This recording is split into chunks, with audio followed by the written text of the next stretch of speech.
Good morning, West USA. Welcome to another beautiful edition of the Tuesday morning webinar. We are broadcasting live high above the skies in the mothership, better known as the corporate West USA office. Todd, I just went over to the neighboring McDonald's and still no McRibs. I'm on the hunt for them and I'm looking forward to them, but we'll get through it today because Matt Baker brought scones. I'm not sure that's a comparable alternative. Well, it's gonna have to do. But as usual, we've got Todd here this morning. Going to give us a look at the numbers. Matt Baker is here, scones and all, to give us the Home Street Mortgage Minute. I'm going to do a little three-pack on being unforgettable. As you know, we have so much competition, and one of the things that you want to do with every client is you want to leave a mark on them, and not a physical mark. And I hesitate to say that because we have Marge here, who's got a black and blue arm right here. So, but I meant you want to be unforgettable. You want to leave an impression on them. So we're going to talk about that. Marge Lindsay is here. She's going to grace us with her presence, and of course, Bob should be here shortly. And so, moving right along, as usual. If you have any questions, if you copies of slides, suggestions, anything you want to connect with us, connect with the webinar, you can always email us at webinar@westusa.com, and we will get back to you as soon as we can. All right, Todd, what's going on in the market? It's a three-day weekend. We're coming off. What happened? I don't know. There's a couple of things in here that don't make any sense this morning. First is that the inventory levels are rising. The new listings in Armless are increasing. However, the sales showed a little bit of a slowdown. I think there was a lot of activity, but let's get into the actual numbers. 65 days on market's the new number. That's down a little bit. Month supply sitting at 4.35. Absorption rates at 22.98. The average list price 447,564, and the average sale price is up to 266,986. Sale price list price retention is growing. You know, and Mike, this one is pretty much the same as it had been all the way through the 90s, say 94, all the way through 2000. The average list price to sale price was running about 97.8%. So we got to look at that as though that's probably the way it needs to be. It's got to be there. So that number now has been hovering between about 96.9 and 97.8 for the all year this year. So that's a good sign. I think we're seeing finally some stabilization from that perspective. And taking a look at inventory. Inventory is sitting at 19,563. Again, that's up 2.3%. The new listings are up 7.9% to 1,795, and average days on market for the inventory is at 132. You're looking at the UCB pending. Now, remember, I put UCB and pending together because, as far as I'm concerned, I don't want to get my client all excited about a property that's already under escrow. Of course, if there's nothing there and you've knocked on all the doors in the neighborhood and told everybody that you had a buyer, and you couldn't find a new listing or a possibility of a property your client could sell, obviously UCB is the next best thing to be in there. But inventory right now, as far as the pending is concerned, sitting at 4224. Nothing really new to report on that front. It's pretty stable at this point. Closings looking at 1,049. Again, this is month to date, so not some significant numbers, but enough to show some beginnings. 4.2%. If we take a look at this month, last year, same month, we're looking that we're up 4.2% from inventory. Here, the numbers really, your days on market closed is now down to 65. That jumped from 69 to 65. So taking a look more at the analysis, taking a look at the spreadsheets. First thing, again, we're looking at the very top at armless new listings are sitting at 1,795 in comparison to 1,663 last week.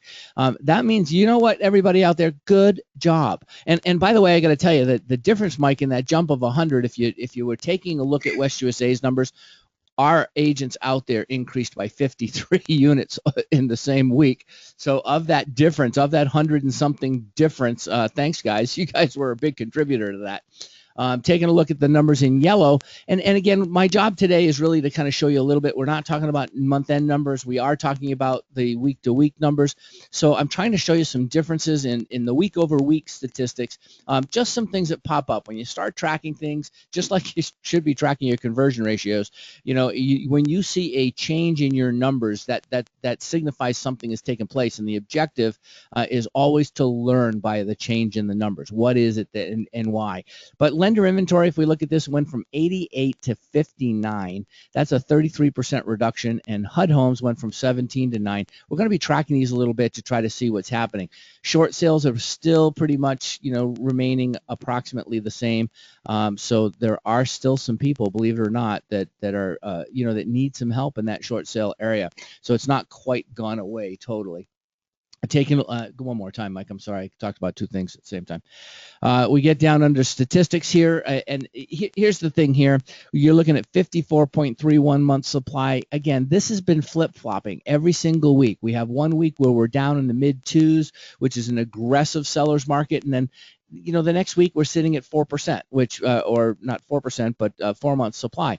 So it's as long as at the end of the month we end up with somewhere between 8 to 12% increase in closed volume, then we're doing a good job out there. Inventory absorptions at 22.98. Average sale price is up from 262 to 266, 266,986, almost 267. Again, always taking a look at that lower right-hand side of the previous page, you can see that the average days on market for actives at 132.9. Average cumulative days on market for sold this month, this is the jump, went down 6% from 6.9%, or 69 days, to 65 days on market. So, in a quick way of looking at the numbers and highlighting only on those numbers that's changed. That's really what's going on in the market right now. You guys are out there, so if you're a listing agent, this is last year we did not experience a slowdown. If you just saw NAR's recent article that they sent out on Friday, you'll notice that even NAR is saying, hey, don't give up on September. The market's not over. September is one of the best months of the year. So if you say, hey, I want to do 36 units this year, that's averages 3 per month. Well, in September, you should do 125% of what that average month is. It's actually one of the strongest months of the year. So my wisdom, Mike, get out there and do business because it's not over till the fat lady sings. And maybe, I don't know, fat ladies aren't protected classes yet, are they?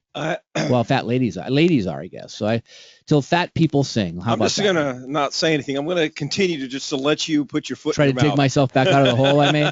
Okay, well, that works. All right. Well, I apologize for all the coughing in the background. I'm having a McDonald's smoothie, and I got a seed stuck in the back of my throat somewhere. It's driving me crazy. So we're gonna well, we're off the rails this morning. Yeah, better call Saul. Yeah. All right. Anyway, so let's go through Mike's 3-pack on being an unforgettable agent. And like I mentioned earlier, we want to leave an impression on our clients, and when we are done with the transaction, We want our clients to remember our name. If they're at the water cooler at work, or if they're at lunch with their friends, and the conversation comes up about, real estate, I want to buy a home, I want to sell a home. Does your client remember you? Does your client remember your name? Does your client bring you up, say, oh, my agent's phenomenal? And for many of us, it's not the case. It's unfortunate, but so we're going to talk about how to be unforgettable. First of all, I think it starts with passion. I think, for those people who are brand new into real estate, it's really easy because you're excited, you're passionate, this is just new to you. But for some of us that have been in the business for a long time, we sometimes lose that passion, and unfortunately, it shows. So we should treat every client like it's our only client. It doesn't matter how many clients you're working with, doesn't matter how busy you are. Every single client that you are face to face with, every single client that you're working with, treat them like they're your only client. Don't treat them like a number. This is some of the most frustrating parts of when we go visit the doctor or visit the dentist. It's our body, it's us, but we feel like, man, we're just a number. We're Exactly. cattle call, get us in, get us out, get us in, get us out, and we're frustrated with it. Unfortunately, though, doctor's a doctor. You need the doctor, and it's going to be the same no matter what doctor's office that you go to. Don't ever look at your client. You remember the Bugs Bunny cartoons, when Elmer Fudd would look at Bugs Bunny and then he would just turn into a giant ham steak. And sometimes we're like that with our clients. We look at them with the 3% symbol right above their heads. And when we view them as just commissions and just income, I think that sometimes it comes off in our attitude. It comes off in how we treat them. Because if you don't care, they won't care, because they will know. If you don't care for them, if you don't care about them, when the transaction is done and they're talking with their friends, they're talking with their family, they won't care. And as always, attitude is everything. This is a good one, Mike, because you got to be passionate. I hear so many people, and I know the summertime's hot, but I hear so many agents say, "Oh, I got to take a client out this afternoon." Wait a second. I got to take my client. It's like, thank the Lord you have a client to take out. And you know what? You need to give them 110% of the service. Yes, when you're in the doctor's office, what do you feel like, when you're on time and the doctor's a half hour behind schedule? I mean, we do the same things to our clients. We sometimes show up late. We're not spontaneous. We don't, it's almost as though somebody has decharged you. So yeah, get out there, get fired up. Even if you have to put some auto suggestions on your mirror, so when you see them every morning, you say the 5 things. I am a good realtor. My job is to help people. I want to get out there and meet somebody new today that I can help. And sometimes, you know what, fills a void in your heart, and it makes you a better realtor. All right, so be passionate. Number 2, be transparent. Mistakes happen, things happen, and people know. It's like those of us that have kids, we know when our kids are trying to cover up stuff. We know when kids are trying to hide things from us. You know what? But people are people, and we know when the person on the other side of the transaction, the other agent, the other broker, we know that when they make mistakes, we know when they try to cover things up. Well, you know what? Our clients know the same thing. So be transparent. Don't cover up mistakes. Yeah. If you mess up, I'm telling you, more times than not, I've gotten out of tickets just by cop pulls me over and says, "You know why I pulled you over?" I said, "Yep, I was speeding." And I've gotten out of tickets just from being transparent and upfront with cops. And the same thing, people will remember you if you do make mistakes. If something does happen, if you own up to the mistakes, that will leave an impression on them. Don't hide what you're making. A lot of people are, whatever the commission is, whatever it is. Sometimes we don't want the client to know what we're making. They may ask, we may be uncomfortable. Don't hide. Be transparent. This is what I'm making, and if it's an obscene amount, that's when you sell yourself, that this is what I'm worth, and you will increase the value of in their eyes when you're upfront about that. And I'm not necessarily saying, when you're taking them out, say, hey, on this deal, I'm going to make $10,000 off you. It's not what I'm saying, but but if the conversation comes up, be transparent on how you make your money. It's an easier sell, obviously, when you're working with buyers because the seller's going to pay us. But when we're dealing with sellers, be upfront. This is how I make my money, but this is how I'm going to sell your house. This is what I'm going to do for you. Don't throw people under the bus, and be very clear and transparent what you are going to do for them. It's an education process. Let them know the entire process, all the steps involved in the transaction. Let them know what you're going to do for them. The more transparent, the more human, the more authentic that you are. Doesn't matter what side of the aisle you're on, and I'm not sure what side of the aisle Donald Trump's on. He's somewhere. He's somewhere in the room. And whether you like him or you don't like him, the one thing that America is drawn to him is he's just Telling being it like transparent. like he sees it. It is what it Yep, is, that's right. and people are responding to it because it's a breath of fresh air. People are like, oh my gosh, we have a politician who's just telling it like it is. Absolutely. I think we're all a little gun shy when we hear the word transparent. But I think Mike's right with this one as well. If you take a look, there's nothing more humbling or self-effacing, if you would, when you can say, hey, you know what, I made a mistake on this. The other thing is, sometimes they don't know that there's a mistake, and it gives you an opportunity to still correct that mistake. Marge knows, she can share later her points on this, but even as an instructor, if you're up there and you missed a section or you missed talking about a topic that you wanted to talk or needed to talk about, nobody knows that but you. So realistically, if you haven't already caused damage or the consumer is not already aware of it, you still have time to potentially correct it before having to make it a penance statement. But with that understanding, it's very, very important that you set the expectations. I look at it this way, Mike. If you set the expectations up front, sometimes that helps you down the road. If you don't set the expectations up front, then the consumer really doesn't have any idea how to evaluate you or whether you're doing a good job or not. Exactly. All right. And number 3, be insightful. Don't ever, this is one of the things that we do, especially for those of us that have been in the real estate, game for many years, is don't ever assume that your client knows anything about the transaction, anything about the process. You can't ever make that assumption. And that's where some agents really shine. And that's where some agents really make the impression. Because if you treat, going back to point number 1, if you treat every client like they're your only client, and you put that type of attention into them, the agents that are insightful, the agents that are educating their clients and going back to the process, educating them about the buying process, the lending process, the selling process, getting your home ready for sale. When you become the agent that's insightful, that is educating them, and many agents just, again, take it for granted. They think that their clients know. And a lot of the times the clients don't know. A lot of agents, they've been doing this for so long, they forget to take that time to educate the buyers. But the agents that do, the agents that spend the time to educate buyers, to educate sellers, are those that truly do leave an impression, and are truly those that are unforgettable. And look for things, and I always do this anytime I show homes, is I always look for things that aren't obvious. I mean, when you can walk someone through a home, and even when you're taking a listing, when you're helping your sellers prepare their house to be sold, go through and know all the little tricks. Look for all the little things where people go, wow, I didn't think of that. Wow, I didn't see that. There's tremendous value now all of a sudden that you bring to them. They will value you. They will trust you. And if they value you and they trust you, then when their friends are talking about, hey, they have a house to sell or they need to go buy a home or whatever the case is, then they will think of you and they will remember you. Well, that's the whole point. The point is when the sale is over, if you were to send every client an evaluation on yourself, how did I do in all these different categories?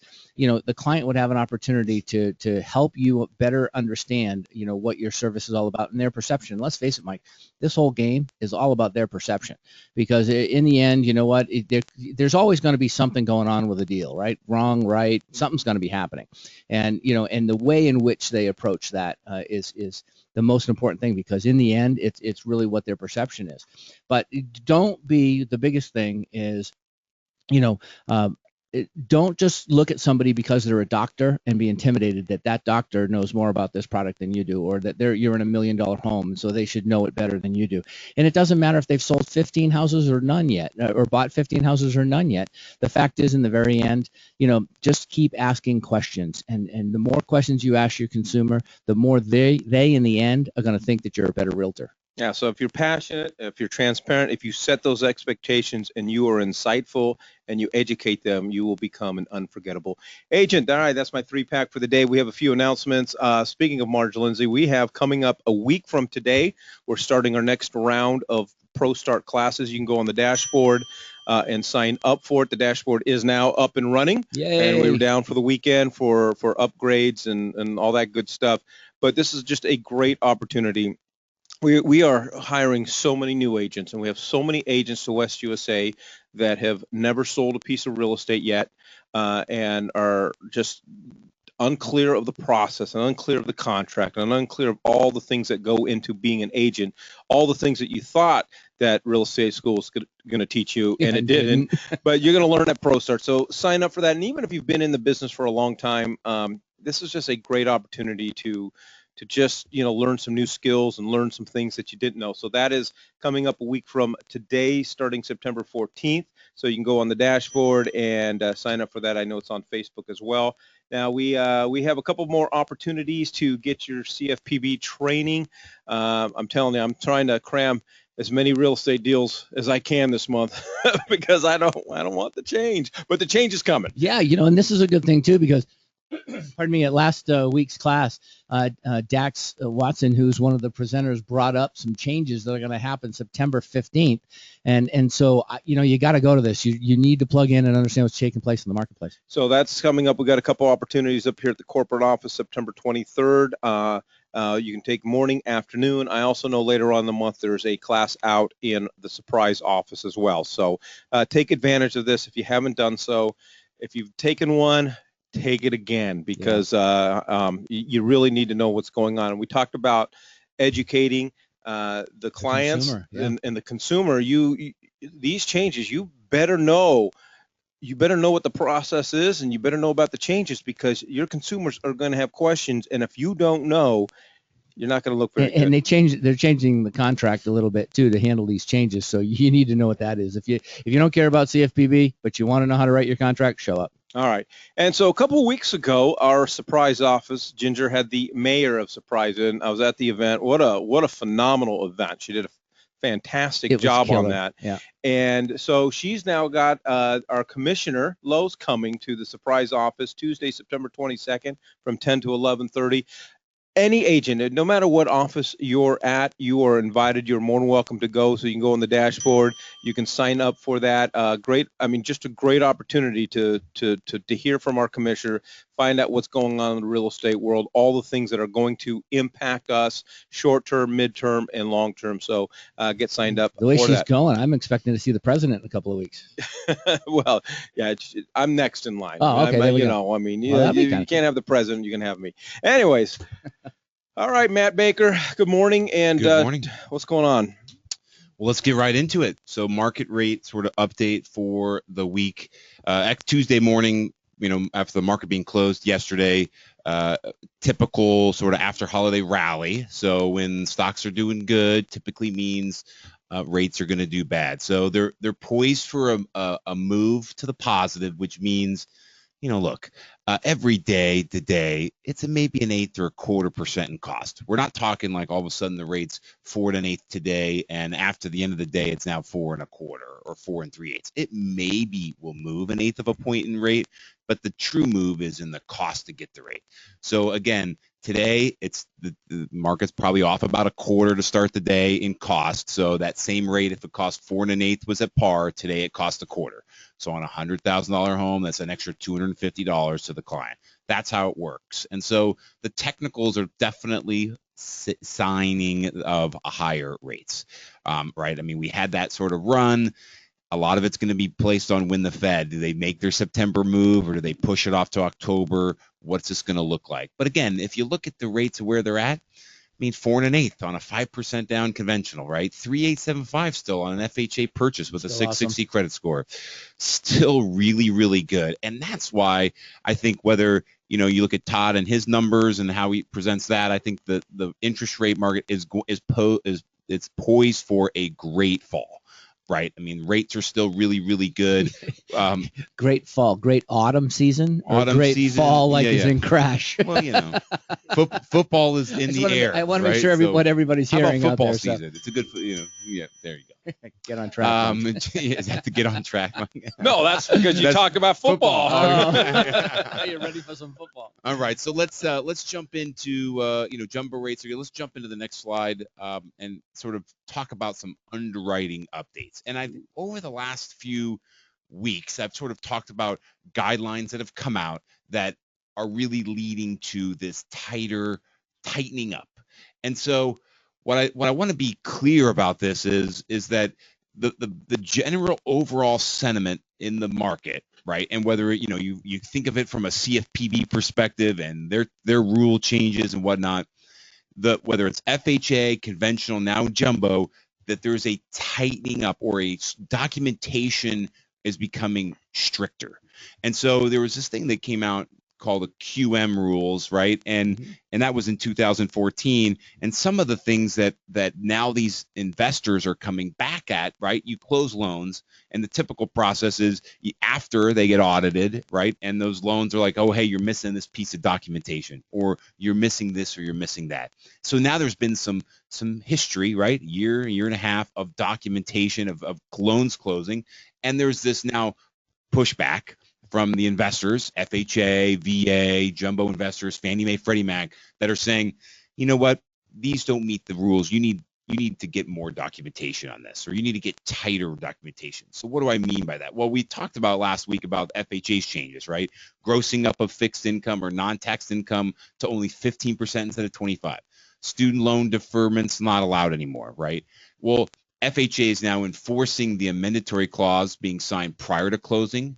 The closing documents, where typically used to be able to get away with them signing it at the closing table. Now they want it signed prior to. So you're going to see a lot of your lenders asking for that kind of stuff from you early. So it's worth noting to get your, to request the amendatory clause and get that signing if you're on either side sooner than later. The conventional side, every loan is run through Desktop Underwriter, which is DU, right? So for all intents and purposes, you could see DU approve eligible on PQFs. That means the loan's been run through an automated system. And that automated system on all loans, including FHA and VA as well, but conventional specifically, because it's Fannie Mae's underwriting system, every loan has to have an approve eligible. I mean, every loan has to be run through and get approved. So what's happening is you can do a 620 credit score with 5% down, but good luck getting it through the system, right? The guidelines say you can do it. Your rate's astronomical because it's all based off of rates, right? But it's almost becoming impossible to get those through the system. I mean, again, 5% down, 640 credit score, and no money left in the bank after you close. You're not getting an approval. Now the guidelines say you can do it, but you can't actually get a loan eligible to do it. So those are the tightenings up that we're seeing, right? The guidelines say yes, but the underwriting system is saying no, and so those are becoming more tighter, and then also the or stricter, and then you're also getting the documentation surrounding it. So the automated system is putting in extra levels of documentation to support these tighter restrictions. And then jumbo across the board has, and this is sort of the general theme, that it's just becoming it's becoming less common sense. That's probably the best way to put it. It's not about, well, this is a make sense deal, that like kind of terminology. Yeah. And that's a really make sense deal. It's sort of going away, and the government regulations are finally taking hold, and these investors are kind of putting the screws in it on, saying, no, this doesn't meet the requirement. I need extra documentation. So where before you could kind of say, this is a make sense exception, right? This is, A plus B equals C, or 1 plus 2 equals 3. Like, okay, that makes sense. Well, now make sense doesn't matter. It's no, if I don't have this paperwork in this order at this time and to meet it, it's not going to fly. And so I feel like that's the overall general sentiment that's just occurring. And I think it's worth noting, common sense is sort of done, and it doesn't mean it's done forever, because all this stuff ebbs and flows, right? I mean, in 2009 and 10, it was all about tightening, right? 11 and 12 was about loosening, and now 13 and 14 is, we've sort of been status quo, and now we're seeing a little bit of a tightening, right? And this is going to ebb and flow, but I feel like it was worth mentioning today, just because there's been an overall theme that I've talked about of things tightening up, and I felt like it was worth mentioning all across the board. But I promise I'll try to bring something more positive next week. Well, I probably should just start focusing more on doing jumbo loans because nothing I do makes sense. So, Yeah. so that would be right up my alley. All right, thanks, Matt. As always, especially with the CFPB changes coming down, a lot of changes, a lot of things that you need to know. Take the time. The Home Street team are in our offices. Take the time. Go in, chat with them, meet with them if you got any questions, and get to know them. They're there to help. They're phenomenal group, and so appreciate it, Matt. So that's the team. So definitely take an opportunity to get to know them. All right. So we have got. It's always a pleasure to have our very own Marge Lindsay here to talk about real estate. And you've and I always tease you and I always make fun of you, but in all seriousness, I mean, well, yeah, you've been doing this a while. I mean, you have sold your share of homes. You have seen all types of agents. Have you ever quite seen anything like me, though? Never. All right, so we're going to talk about, and this is great because, especially, I think for me, there's two areas where agents either lose the confidence or lack the confidence. One, obviously, if they're new to the game, and they just don't have the confidence because they don't know the contracts, they don't know the process, they don't have the experience. I think for especially with some of our veteran agents, I think sometimes we lose confidence just because of the competition out there and the creativity that other agents bring to the table and so forth. But so we're going to talk about feeling confident whether you're taking a listing or selling a property. So take it away, Marge. Oh, thanks, Mike. It's kind of interesting because as I was listening to you and Todd earlier and saying, okay, here's what we have to do. You need to be transparent and you need to do all of these things. It would almost cause some to think, oh, okay, the client's always right. That old adage, the customer's always right. Well, you know what? They aren't. They just aren't.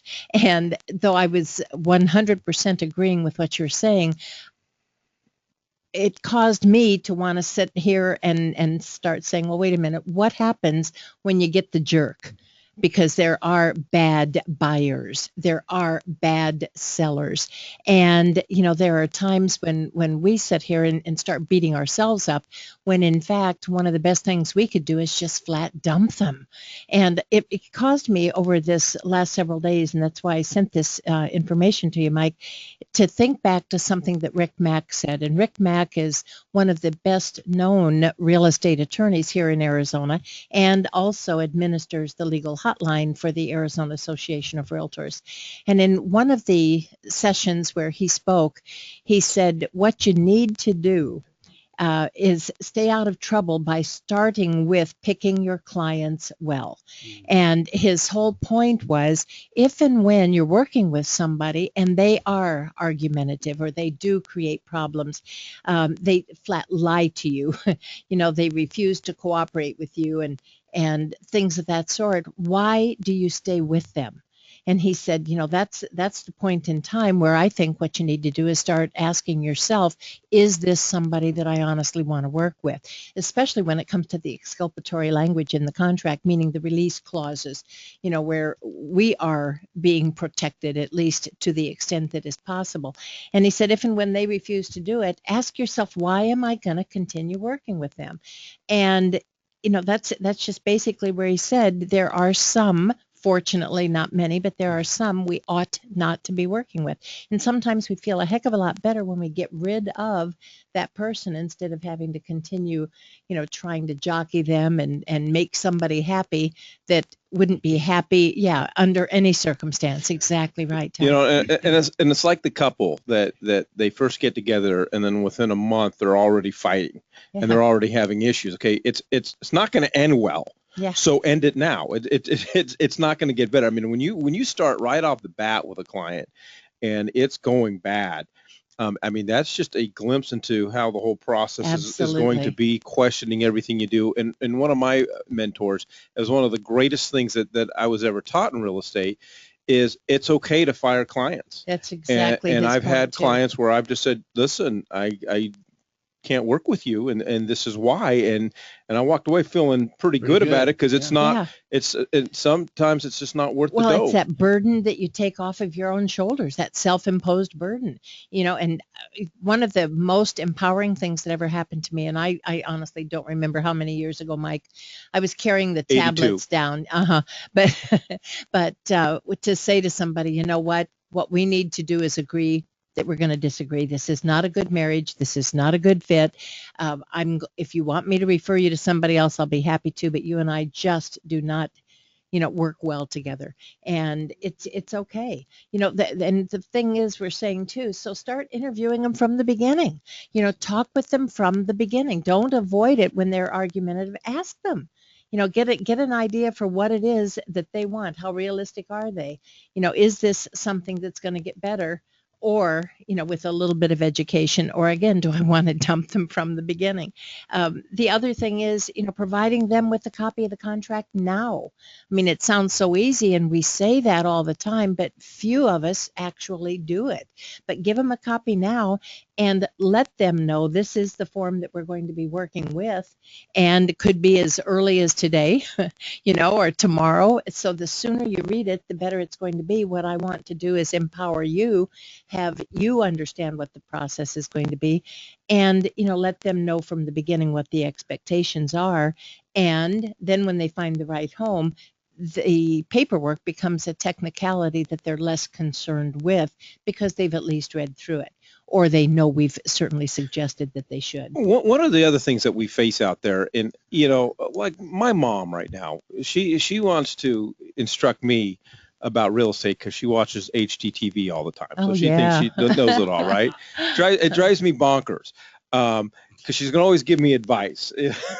but we face a lot of times, I think, where a lot of the problems that we have, and yes, we do have those clients out there that are combative and don't want the paperwork or don't agree with the paperwork. But because of things that they read, and because of sites like Trulia and Zillow and the internet and all that sort of thing, we've got so many clients out there that think that they know more than we do. Sure. And that's where the competitive comes Sure. in. What do you say to that? Well, I love a lot of the different shows that I watch on HGTV. But it's not real world. It is staged. Yeah. And that's the thing that we've got to have them understand. It's still Hollywood, on some level. It is staged. They know what the outcome is going to be. And I mean, You mean you can't make them pick between only 3 properties?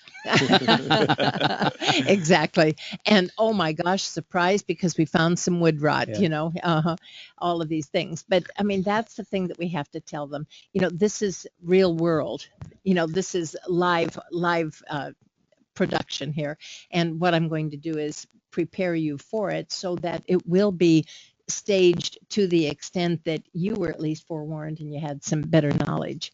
But it helps. But the other part of it is, as we proceed with this, and you start looking at it, what we need to do is also become a good technician. And I think, Mike, that helps a lot. And when I say becoming a good technician, talk to them in the beginning about writing good offers and needing to avoid the ambiguities. And by that, what I mean there is, have you ever had somebody, and I know Todd has, where somebody will come in, and or even Bob is, from a broker standpoint, and say, tell me what this means.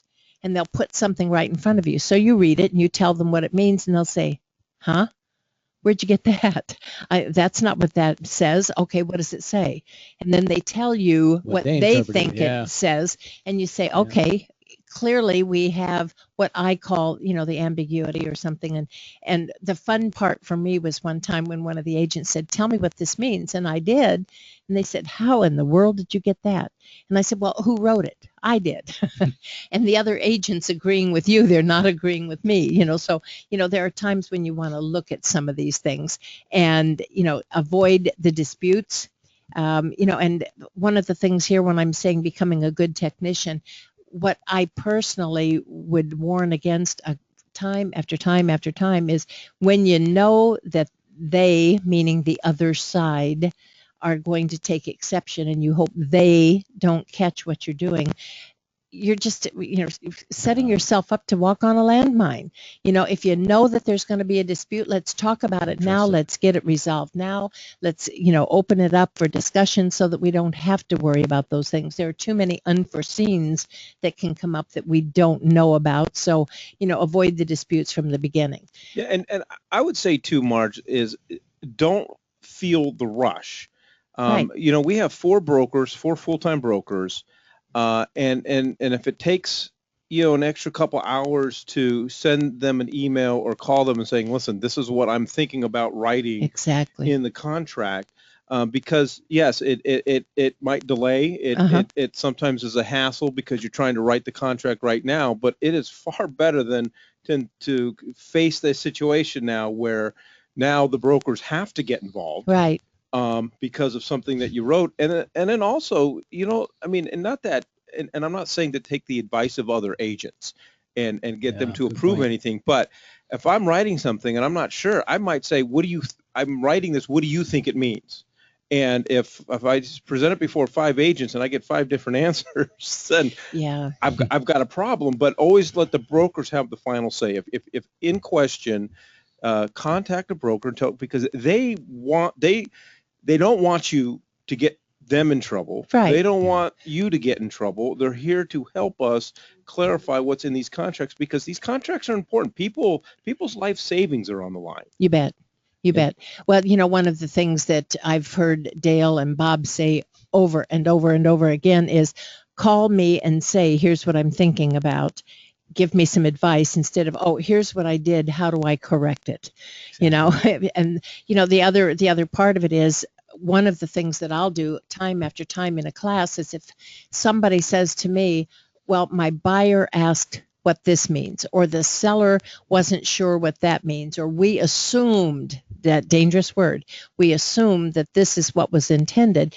The minute somebody says that to me should be a big red flag, because someone somewhere is trying to second guess what somebody else is thinking or saying, and that's dangerous. So stop then and there, and if nothing else, clarify it in the contract. Volley back too, Marge. I mean, whatever happened to, well, gee, Mr. Smith, before I get into this, what do you think it means? I mean, because if you don't know what they think it means first, then, and if you know in your past, you think you know what it means, and they say something different, you don't understand how to bring them to that realization, that's a better call for the broker. Absolutely. At least at that point, you can say, here's what my client thinks it means. How should I approach this? Yeah. And to me, when that's there, we can't read their mind. Right. So what we need to do is clarify in writing, we believe this to mean this, and if that isn't the case, then that's what we do. And here, you'll see where I've said contingency should always have 2 words: is and if. We see all the time the contract that says this is contingent upon whatever that term, whatever that provision. What we seldom see, unfortunately, is if it doesn't happen, then what? Right. So, okay, it's contingent upon this, what? Between now and, 2020 or what? So it should always have 2 words anytime you have the contingencies, those being is and if. And, to me, that's just something that's extremely important. The other part of it then is using the right forms. And this is scary. I mean, this is honest to goodness scary. I've had the privilege of doing a lot of expert witness work for different attorneys. And one of the things that they have said with what we call the SPUDS, the SPDS, the Seller Property Disclosure Statement, is almost always in any lawsuit where this comes up and there is no SPUDS, it was the agent who suggested not to use it. And they said that is the most frightening thing in the world. It's not the seller who says, no, I'm not going to provide it. It's not the buyer who says, I don't want it. But it is almost always the listing agent who says, no, don't provide it because, you've got too much risk. Oh my gosh, one of the worst things that we can tell them. Or the Binzer report, where they're saying, hey, don't worry about this, and they fill it out incorrectly. My gosh, that form is so incredible in that it follows the contract to a T. It absolutely follows it. We don't have to worry about the timing. We don't have to worry about the words because it's right there. and yet we find agents that aren't using it. Or is the other one that I've talked about here too is the as is addendum. Those are 3 forms that are so Misused. vital and Yeah. so improperly used Exactly. that could avoid a lot of problems and a lot of issues. And why we concentrate on these, the last time I heard from Bob Bass, who again is another one of the really good real estate attorneys here in town, and Bob said that over 80% of all of the lawsuits are on property specific condition issues, meaning something that's wrong Disclosure. with the house. Yeah, something where we should have had some disclosure, something where, some issues that were known weren't disclosed. So we go back to that disclosure issue. Well, if that's the case, if we use a lot of these forms and use them properly, we can avoid a lot of that and not be the next statistic or the one that somebody else is telling stories about. I've often said I would far rather sit in a class or in front of a panel or an attorney and listen to them telling about somebody else and learn how to avoid those problems and know that that's going to help me down the road, than know that the story that they're telling is one that I got caught up in. Exactly. Yeah, I'm know? waiting for the day where Bob comes in and starts telling a story. I'm like, crud, that was me. But Bob, I want to bring you into this conversation, especially with the spuds, because, and as a broker, I want to know what the brokers want us to do. But we're going to take our clients out to look at homes, and inside the Plano, it says that the seller is not going to provide spuds. Because I've seen that recently, and it's not as uncommon as you would think. What do we do in that situation when the seller says they're not going to provide the spuds? Don't pay any attention to it Yay, good for you. because it's in the Plano.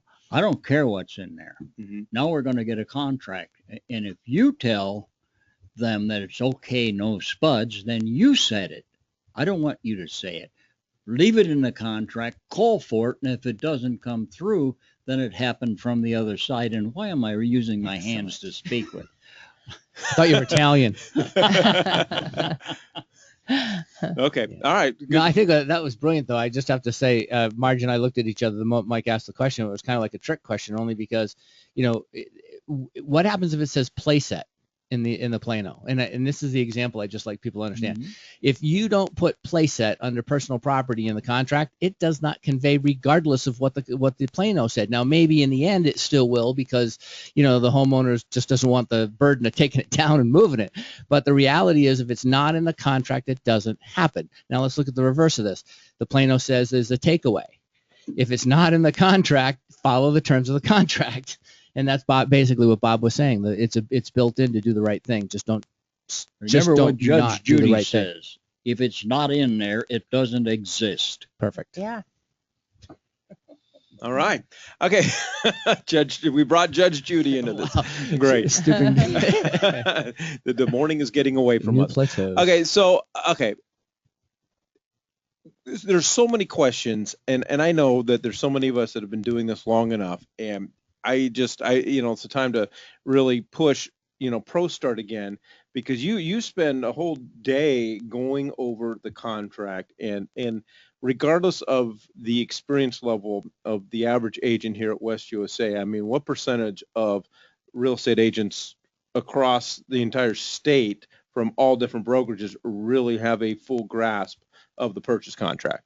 Actually, very few. Very few. 1%. Yeah, I was going to say, it's not going to be a large percentage. And you're right. We spend 1.5 days just on the READY form, the real estate agency disclosure and election form, the consent to limited representation, and the purchase contract. 1.5 days. And I promise it's not boring. I mean, it truly isn't. It's real life stuff. Right. To But help you us. apply it. See, that's the difference between what Exactly. you do and what a lot of other contract classes are. Yeah, you can go to a contract class and you can sit there and they'll take you through line 1 through 400 and whatever. But you teach them through your 40 years of plus experience. You teach them the stories behind each section. Right, exactly. And I think that's the best part of it is they may not remember the legalities. They may not remember a court case in Hill versus Jones or something else, but they will remember a circumstance where this happened that, if nothing else, causes them to say, oh my gosh, maybe I should call Bob for clarification. Or I know there was something that I was told about this and I don't recall specifically what. But yeah, it's those stories that make it real, and they're all real stories. All right, Marge, appreciate it. You can Thank you, find Mike. information about ProStart on the dashboard. Get signed up for it. Confidence does. You got to know the forms. You got to know what's in the forms. You got to know. You talk about, just imagine having to make that phone call to your client saying, boy, I just jeopardized your deal. I just jeopardized your earnest money because I didn't use the right form. You could talk about being unforgettable. That's going in the wrong direction, but it happens, and that's an uncomfortable conversation. And then you get the brokers involved, and if you got Bob involved, then he's going to get grumpy when that happens. Bob, help us stay out of trouble. I don't think I'll get grumpy. I remember a gal that did get grumpy. Marge, and some of you older folks have been around here will remember this. Somebody was showing high dollar, $1 million properties, and he showed for 2 days around the Biltmore area. And finally, the lady says, that's it. I want this house. And got back in the car, and they driving down to 51, the Piestua Parkway, when it was called something else. And she says, well, let's get back to the office, and I'll write this up then for you. She, oh, no. I have my own real estate agent, so just take me back to the to the Biltmore where she was staying. And this gal pulled over the side of the road on a 51 and said, get out of my car. You remember that? She worked for the company where I was working at that time. Yes, I do remember. That's a real story. That's a real story. It's not a baloney story. And you gotta look at Nick over there kind of grinning, but yeah. Yes, she got angry and said, get out of my car, get out of my car. Now you've wasted my time. And they said, you can't leave us here on the freeway. She said, I most certainly can. Find a call box. And she took off. Now, she didn't remain with that company, but yeah. Yeah, I'm glad you said that, because I was a little worried. Earlier we said it's okay to fire a client and tell them that you don't like them. Bob brings up this story, and all I'm hearing is it's okay to pull over and tell your client to get out. So I wanted to make sure that you said that, Marge. The answer's a no on that one. Yeah. This was a happening, and I love that gal. Okay. Well, one of the things that we looked at last week, I went to a class, and here it is right here, Larry Hibbler, and Marge, you helped out with this one. As a matter of fact, I put you on Facebook because you were introducing these guys that was there, and Dax Watson. This was amazing, this class. I don't know if they're all the same. No, they aren't. This truly was exceptionally good. Oh, I see. It says that they've got CFPB, and did Larry invent this form yes, right he here? Did. Yes. How to count the 3 days for closing disclosure form. He invented this. It's all in color. You won't believe this form. It's beautiful.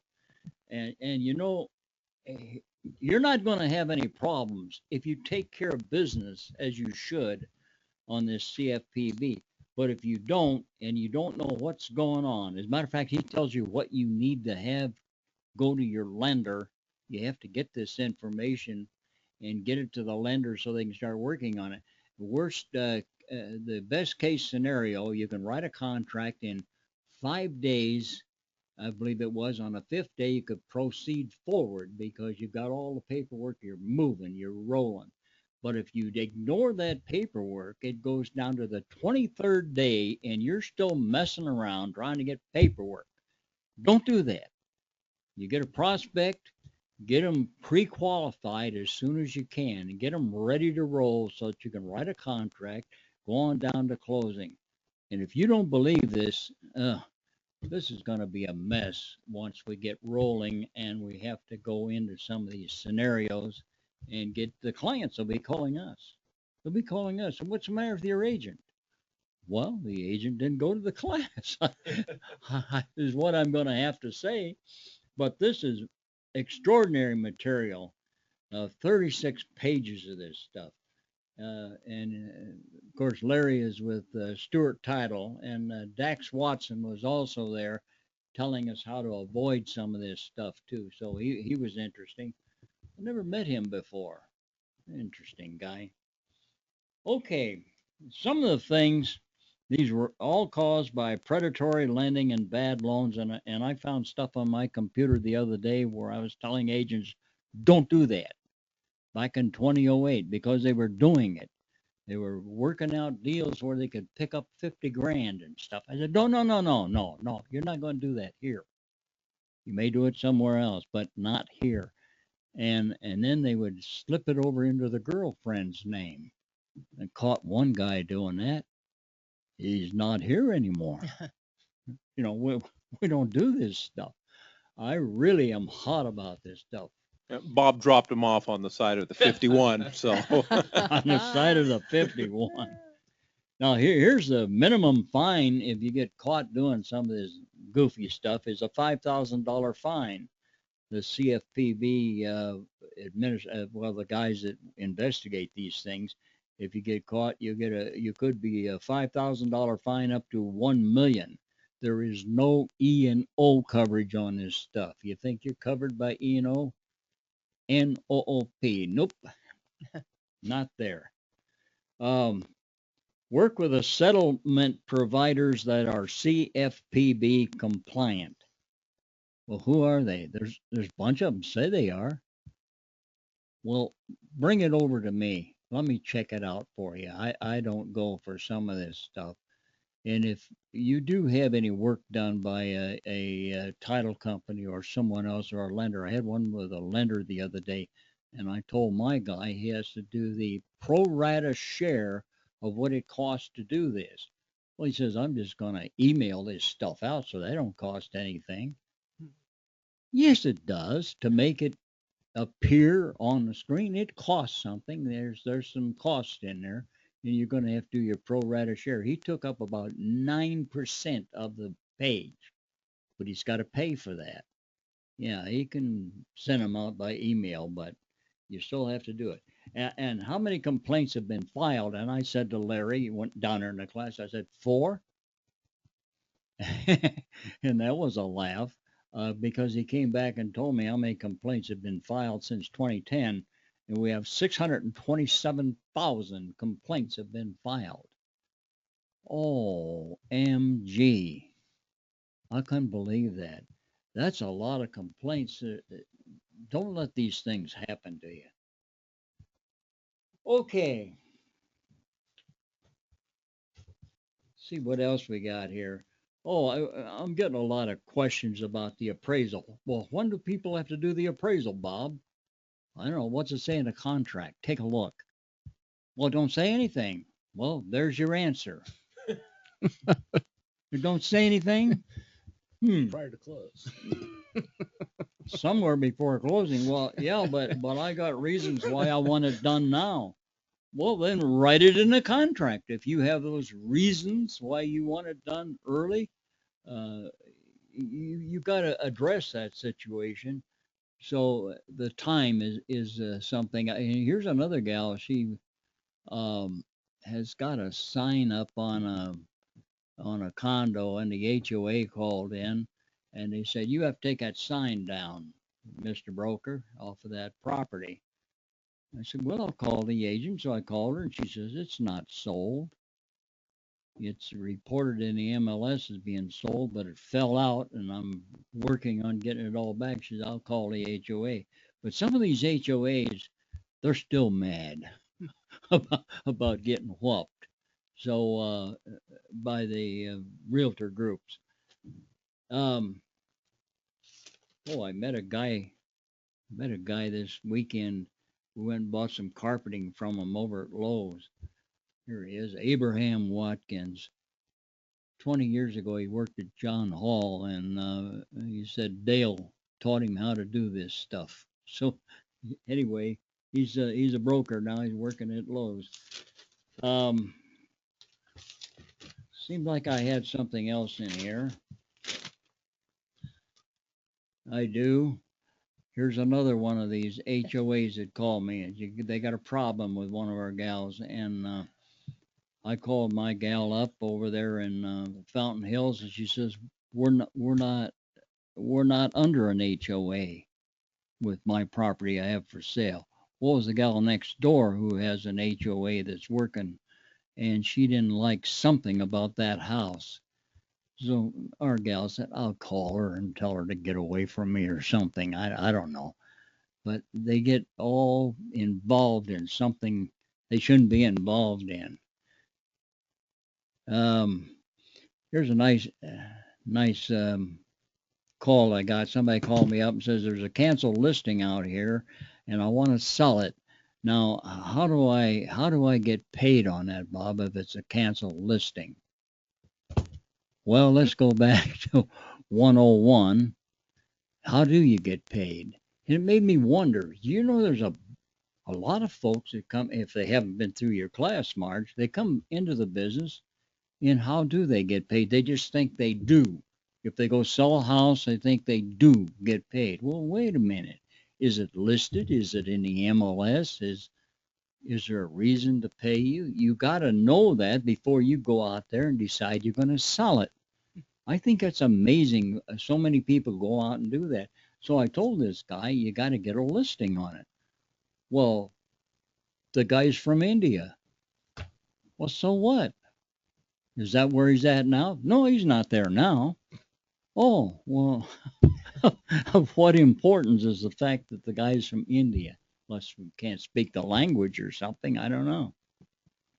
So he says he would try to get a listing and get the thing sold. So I thought that was an interesting situation too. Why, the what is it? The New Orleans game for this weekend. I got a couple tickets for sale. If anybody's looking for one. One, Two. just checking. I'll sell one. Or you can have I will another do. one for the same price. No, it won't be quite like that. Now, one of the other things I want to mention is Arizona Realtors launched an agent safety alert program. There's one that I want to go to next week, but I got to be here. But there's one over at Sevrar. This is stuff that you guys should be attending. It's a couple of hours. Are you safe? Guys, are you safe? Not necessarily. You need to attend these safety alert programs because they're very important. We lost somebody. When was it? From up north, Flagstaff or somewhere. Somebody got abducted. A guy that's 6'3", and he's missing since June. They haven't seen him since. The gentleman in Kingman. In Kingman, is that where it was Yeah. at? He went to show a house, and he's gone now. Unless he's just trying to escape from his wife. I don't know. But I doubt it. All right, Bob, appreciate it. And as always, please like us on Facebook at facebook.com/West USA Realty Inc.